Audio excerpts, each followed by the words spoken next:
வணக்கம். எப்படி இருக்கீங்க? எல்லோரும் நல்லா இருக்கீங்களா? நல்லா இருக்கணும். இன்றைய பதிவு 20ஆம் தேதி, இன்றைக்கி 5ஆம் மாதம் 2021.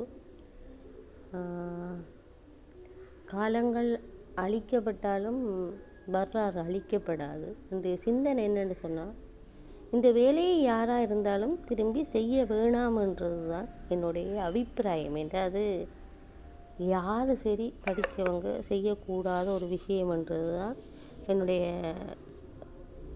இந்த கதையில் கூற்று. கதையில் வரலாறு, உண்மையான வரலாறு. உண்மையை சொல்ல பயப்பட தேவையில்லை. நீதியில் பக்கம் நம்ம நிற்கிறாள்.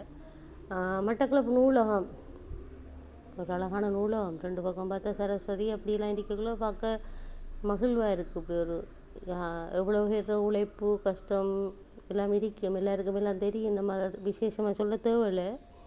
அந்த நூலகத்தை நான் பார்க்கும்போது உண்மையாகவே யாழ் நூலகம் எரிச்ச ஒரு கவலை தான் வந்தது. உண்மையாக சத்தியமாக நான் பொய் சொல்லலை. அந்த காடிகள் பௌத்த சிங்களம் ஆண்டு சொல்லி இந்த தமிழர்கள வரலாறு ஓலைச்சுவடியெல்லாம் அதில் இருந்தது நிறைய. நாங்கள் போய் பார்த்துருக்கேன். அந்த இதுக்குள்ளே போய் பார்த்துருக்கேன், வாசிச்சிருக்கேன். கதைகள் ஓலைச்சுவடியெல்லாம் இருந்தது அதில். சின்ன பிள்ளை நான் போக்குள்ள உண்மையாகவே அது ஒரு பெரிய அப்படி ஒரு நூலகம். வெளிநாட்டிலேயே யாரோ ஒரு ஆள் சொல்லியிருந்தார், இப்படி ஒரு நூலகம் ஏதோ ஒரு இடத்தை தவிர இங்கே இருக்கிறது பெரிய விஷயம் உண்டு. அது இருந்தால் சிங்களம் தான் இருந்தான்னு சொல்லி காட்டியலான்றதுக்காக வேண்டி அதை திட்டமிட்டு எரித்தவங்க.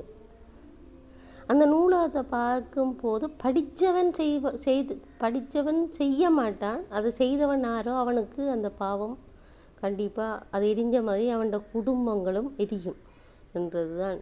இந்த கல்வி அழிக்கக்கூடாது.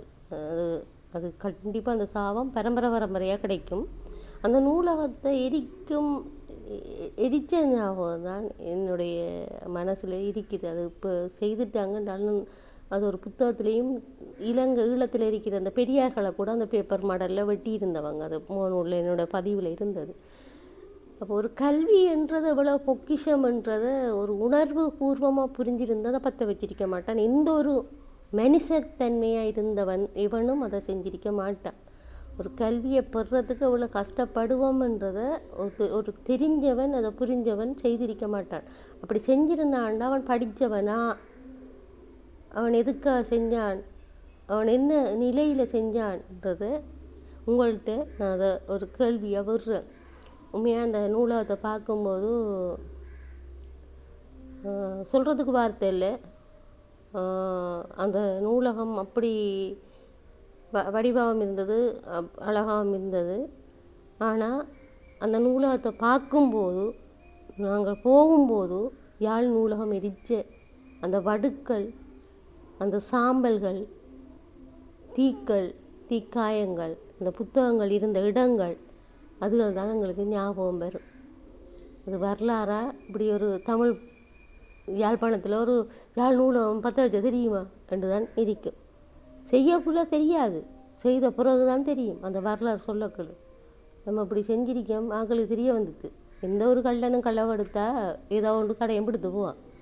அது மாதிரி தான் இன்றைய பதிவாவது நான் என்னென்னு சொன்னால், ஒரு கல்வியை எரிக்கிறது எந்த பெரிய ஒரு காடையனாக இருந்தாலும் அவன் காடையன் என்றாலே விளங்கும் என அந்த நூலை எரிக்கிறது தவறு. செஞ்சுட்டாங்க. இப்போ காலம் இதை பார்க்கும்போது உங்களுக்கு அந்த ஞாபகம் தான் வருது.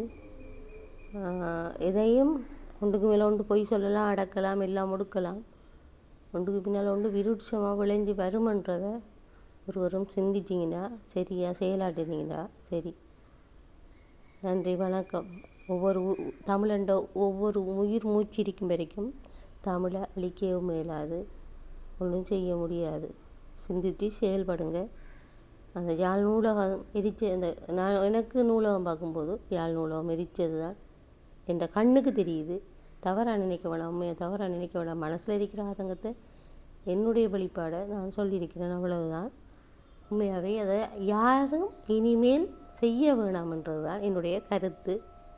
கல்வி என்றது ஒரு பொக்கிஷம், அதை பெறுறதுன்றது கஷ்டம்.